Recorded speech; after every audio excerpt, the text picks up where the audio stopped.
ಕಳೆದ ತಿಂಗಳು ಮೇ 9ರಂದು ನಮ್ಮ ಪೊಲೀಸ್ ಠಾಣೆಗೆ ಒಂದು ಮಾಹಿತಿ ಬರುತ್ತೆ. ಪಾಶ್ಚಾಪುರ ಹೊರವಲಯದಲ್ಲಿ ಒಂದು ಗದ್ದೆಯಲ್ಲಿ ಒಂದು ಕೆನಲ್ ಹತ್ತಿರ ಒಬ್ಬ ಯುವಕನ ರಕ್ತಸಿಕ್ತ ಶವ ದೊರೆತಿದೆ ಅಂತ ಹೇಳಿ ತಕ್ಷಣ ನಮ್ಮ ಪೊಲೀಸರು ಸ್ಥಳಕ್ಕೆ ಧಾವಿಸ್ತಾರೆ. ಅಲ್ಲಿ ಹೋಗಿ ಪರಿಶೀಲನೆ ಮಾಡಲಾಗಿ ಅವನು ಅದೇ ಊರಿನ ರಾಯಪ್ಪ ಅನ್ನೋಂಥ ವ್ಯಕ್ತಿ ಗೊತ್ತಾಗುತ್ತೆ. ಮತ್ತು ಅವನು ಕುರಿಗಾಯಿ ಆಗಿದ್ದ. ಈ ವಿಚಾರವಾಗಿ ನಾವು ಸಾಕಷ್ಟು ತನಿಖೆಯನ್ನು ನಡೆಸಿದ್ರು ಕೂಡ ಯಾವುದೇ ಮಾಹಿತಿಗಳು ಲಭ್ಯವಾಗ್ತಾ ಇರಲಿಲ್ಲ. ಈಗಾಗಲೇ ಸ್ಥಳ ಪರಿಶೀಲನೆ ನಡೆಸಿದಾಗ ಆ ಮೃತನಾದಂಥ ವ್ಯಕ್ತಿಯ ಕಣ್ಣಲ್ಲಿ ಖಾರದ ಪುಡಿಯನ್ನು ಹಾಕಿರೋದು ಗೊತ್ತಾಗಿತ್ತು. ಸೊ ಹಾಗಾಗಿ ಆ ಒಂದು ಆ್ಯಂಗಲಲ್ಲಿ ನಾವು ಹಲವು ಆಯಾಮಗಳಿಂದ ತನಿಖೆಯನ್ನು ಮಾಡ್ತಾಯಿದ್ವಿ. ಆದರೂ ಕೂಡ ಯಾವುದೇ ಒಂದು ಸುಳಿವು ಕೂಡ ಸಿಕ್ಕಿರಲಿಲ್ಲ.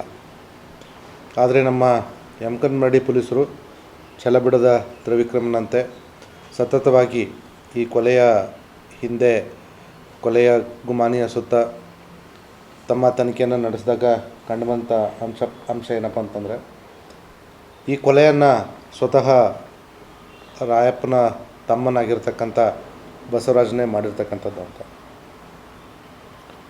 ತುಂಬ ವ್ಯವಸ್ಥಿತವಾಗಿ ಈ ವ್ಯಕ್ತಿ ಕೊಲೆಯನ್ನು ಮಾಡಿದ್ದ. ಹಾಗಾಗಿ ಅಲ್ಲಿ ಯಾವುದೇ ಸುಳಿವುಗಳು ಲಭ್ಯವಿರದೆ ನಮ್ಮ ಪೊಲೀಸರು ಸುಮಾರು ದಿನ ತಮ್ಮ ತನಿಖೆಯನ್ನು ಮಾಡಬೇಕಾಯಿತು. ಆದರೂ ಕೂಡ ಕೊನೆಯಲ್ಲಿ ಆರೋಪಿ ಎಷ್ಟೇ ಚಾಣಾಕ್ಷನಾಗಿದ್ದರೂ ಕೂಡ ಪೊಲೀಸರು ಅವನ್ನ ಬಿಡೋದಿಲ್ಲ ಅನ್ನುವಂಥದ್ದು ನಮ್ಮ ಈ ತನಿಖೆಯ ಸಂದರ್ಭದಲ್ಲಿ ತಾವು ನೋಡಬಹುದು. ಈ ಬಸವರಾಜ್ ಇವನು ಸುಮಾರು 24 ವರ್ಷದ ಯುವಕ. ಇವನು ಕಳೆದ ಸೆಪ್ಟೆಂಬರ್ನಲ್ಲಿ ಕುವೈತ್ಗೆ ಕೆಲಸ ಮಾಡಲಿಕ್ಕೆ ಹೋಗಿದ್ದ. ಅಲ್ಲಿ ಕುವೈತ್ ನ್ಯಾಷನಲ್ ಆಯಿಲ್ ಕಂಪನಿಯಲ್ಲಿ ವಾಲ್ ಆಪರೇಟರ್ ಆಗಿ ಕೆಲಸ ಮಾಡ್ತಾಯಿದ್ದ. ಆದರೆ ಬೆನ್ನು ನೋವಿದೆ ಅಂದ್ಕೊಂಡು ಕೇವಲ 6 ತಿಂಗಳು ಅಂದರೆ ಮಾರ್ಚ್ನಲ್ಲಿ ಅವನು ವಾಪಸ್ಸು ಬಂದುಬಿಟ್ಟಿದ್ದ. ಇಲ್ಲಿ ಬಂದಾಗಿಂದ ಅವನು ಯಾವುದೇ ಕೆಲಸವನ್ನು ಮಾಡ್ತಾ ಇರಲಿಲ್ಲ.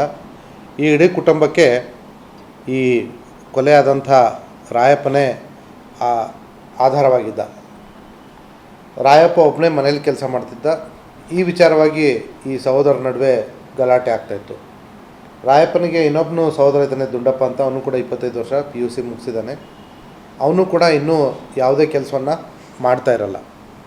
ಆದರೆ ಈ ಬಸವರಾಜ ಇಬ್ಬರು ಸಹೋದರರ ಜೊತೆ ಜಗಳ ಆಡ್ತಾಯಿದ್ದ. ಜೊತೆಗೆ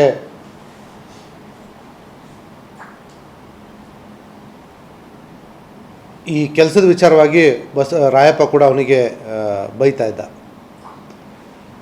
ಕೊಲೆಯಾದ ಹಿಂದಿನ ದಿವಸ ನಮಗೆ ಶವ 9ನೇ ತಾರೀಕು ಸಿಕ್ಕಿರ್ತಕ್ಕಂಥದ್ದು. ಆದರೆ 9ನೇ ತಾರೀಕು ಸಿಕ್ಕಿರ್ತಕ್ಕಂಥದ್ದು ಕೊಲೆ ಹಿಂದಿನ ದಿವಸನೇ ಆಗಿರೋದು ನಮಗೆ ಗೊತ್ತಾಗಿದೆ.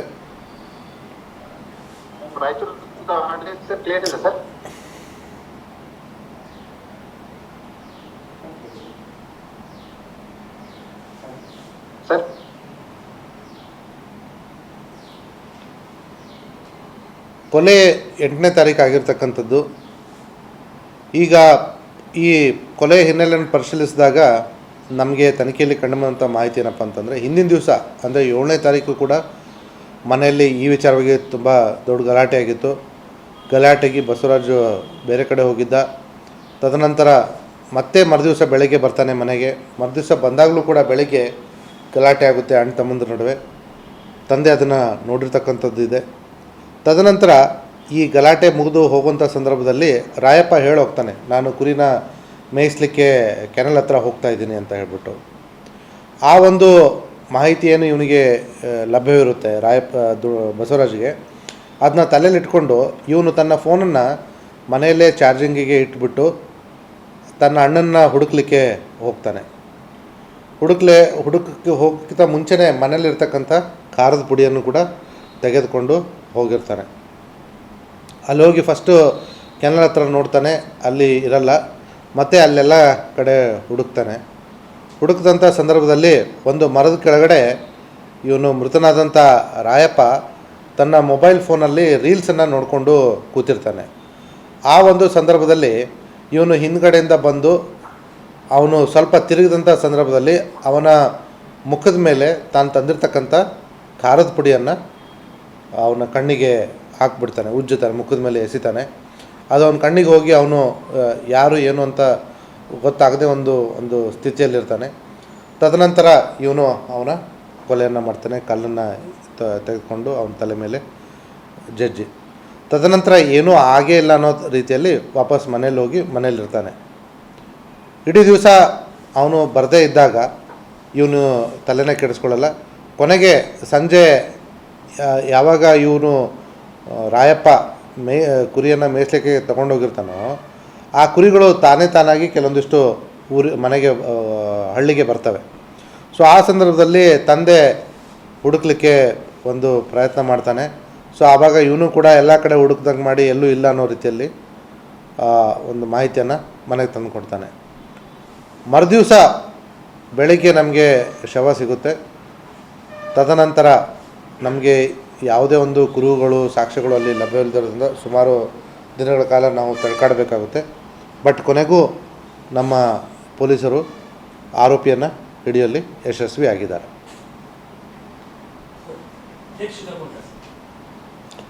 ನಮ್ಮ ತನಿಖಾ ರಹಸ್ಯಗಳನ್ನು ನಾವು ಬಿಟ್ಕೊಡೋದಿಲ್ಲ. ಆಸ್ತಿ ಅಲ್ಲ, ಇಲ್ಲಿ ಇರ್ತಕ್ಕಂಥದ್ದು ಅವನು ಏನೂ ಕೆಲಸ ಮಾಡ್ತಾ ಇರಲಿಲ್ಲ ಅನ್ನುವಂಥದ್ದು ಒಂದು. ಈಗ ಮನೆಗೆ ಆಧಾರವಾಗಿದ್ದವನು ರಾಯಪ್ಪ, ಮತ್ತು ಮೇನ್ ಕುಲಕಸುಬವಾಗಿ ಅವನು ಕುರಿಯನ್ನು ಸಾಕಣೆ ಮಾಡ್ತಾಯಿದ್ದ. ಸೊ ನೀನೇನು ಕೆಲಸ ಮಾಡೋದಿಲ್ಲ ಅನ್ನೋಂಥದ್ದೇ ಒಂದು ಇಲ್ಲಿ ಇರ್ತಕ್ಕಂಥ ಜಗಳದ ಮೂಲ.